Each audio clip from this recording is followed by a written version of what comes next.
আচ্ছা ভাইয়া, তোমাকে যদি একটা সমবাহু ত্রিভুজ দেওয়া হয় এবং যদি বলা হয় যে এখান থেকে তুমি কেন্দ্রস্থ কোণ বের করো, তাহলে কিভাবে মাত্র 10 সেকেন্ডে তোমরা এই এমসিকিউ গুলো সলভ করবা, এটাই আমি তোমাদেরকে শিখাই দেবো। দেখো ভাইয়া, এখানে একটু খেয়াল করো, এখানে কি বলছে, পি কিউ আর একটা সমবাহু ত্রিভুজ, রাইট?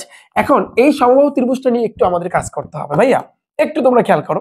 দেখো, তো এই হয়েছে কিন্তু একটা সমবাহু ত্রিভুজ। সাপোজ তুমি চিন্তা করো, এখন এই সমবাহু ত্রিভুজের ধরো এটা হচ্ছে এ, এটা হচ্ছে কিন্তু বি, এটা হচ্ছে কিন্তু ভাইয়া সি। এখন বলো তো সমবাহু ত্রিভুজের প্রত্যেকটা কোণের মান কত? তোমরা কিন্তু এই জিনিসটা জানো, সমবাহু মানে প্রত্যেকটা বাহু সমান, আর সমবাহু ত্রিভুজের তিন কোণের সমষ্টি, এখানে একটা দুইটা তিনটা, এই তিন কোণের সমষ্টি কত? 180 ডিগ্রি। এটা কিন্তু সবাই জানো, রাইট? 180 ডিগ্রি। এখন আমি যদি বলি তাহলে এই কোণের মান কত, এই কোণের মান কত, এই কোণের মান কত, তাহলে তুমি কিভাবে বের করবা? তার মানে এই 180 কে কিন্তু ভাইয়া তোমার 3 দ্বারা ভাগ দিতে হবে। বাবা ভাইয়া কেন? কোন কয়টা? এখানে 3টা। ভাগ দিতে হবে কত দ্বারা? 3 দ্বারা। তাহলে 3 দ্বারা যদি ভাগ দাও তাহলে দেখবা তুমি 60 ডিগ্রি পাবা। তার মানে আমি বুঝতে পারলাম এই কোণের মান হয়েছে কিন্তু 60 ডিগ্রি, এই কোণের মান হয়েছে 60 ডিগ্রি, এই কোণের মান হয়েছে কিন্তু 60 ডিগ্রি। তুমি যদি 3টাকে যোগ করো দেখবে 180 ডিগ্রি কিন্তু ভাই আসতেছে। So clear? তাহলে দেখো এই পি কিউ আর, তার মানে এই কোণটা হয়েছে কিন্তু ভাইয়া 60 ডিগ্রি, আবার এইখানে যে কোণটা এটাও 60 ডিগ্রি, এটাও হয়েছে কিন্তু ভাইয়া 60 ডিগ্রি। এটা কিন্তু আমরা ক্লিয়ার, রাইট?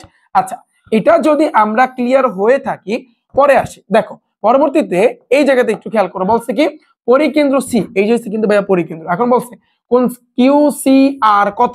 কিউ সি আর ভাইয়া এই কোণটা তোমাকে বের করতে বলেছে। তার আগে একটা জিনিস কিন্তু ভাইয়া মাথায় রাখবা, সেটা হচ্ছে ধরো এটা হচ্ছে কিন্তু বৃত্ত, রাইট? আগের এমসিকিউতে কিন্তু তোমাদেরকে বুঝাইছে বৃত্তের এটা হচ্ছে কিন্তু ভাইয়া কেন্দ্র, রাইট? এখন তুমি যদি এইভাবে এইভাবে যদি আঁকো, তাহলে এখানে কিন্তু একটা কোণ পাবা, এটা কিন্তু কেন্দ্র দিয়ে গেছে। এখানে যে কোণটা হবে এটা কিন্তু কেন্দ্র দেয়া হয়েছে, এটাকে বলা হয় কিন্তু ভাইয়া কেন্দ্রস্থ কোণ। কি কোণ ভাইয়া? কেন্দ্রস্থ কোণ। এটা একটু মাথায় রাখবা, এটাকে বলা হয় কি কেন্দ্রস্থ কোণ। আর ধরো সাপোজ আমি যদি এইভাবে যদি টানি, এখানে যদি আমি টানি, তো এইখানে যে তুমি কোণটা পাবা এটা কিন্তু বৃত্তকে স্পর্শ করে গেছে, রাইট? তাহলে এইখানে যে ভাইয়া তুমি যে কোণটা পাবা, এটাকে আমি কিন্তু বলতে পারি বৃত্তস্থ কোণ। কি বলতে পারি আমি? কিন্তু বৃত্তস্থ কোণ। এটা ক্লিয়ার? এটা কিন্তু সবাই জানো, আগের এমসিকিউতে কিন্তু আমি তোমাদের সাথে আলোচনা করেছি।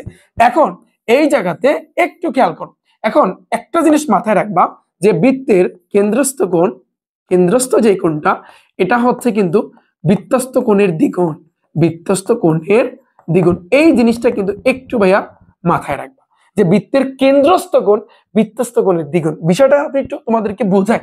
দেখো এখানে একটু খেয়াল করো, এখানে কেন্দ্রস্থ কোণ কোনটা? এই যে কিউ সি আর, কারণ এই কেন্দ্র দিয়ে গেছে, এটা কিন্তু ভাইয়া তোমার কেন্দ্রস্থ কোণ, রাইট? আর এই যে এটাকে বৃত্তকে স্পর্শ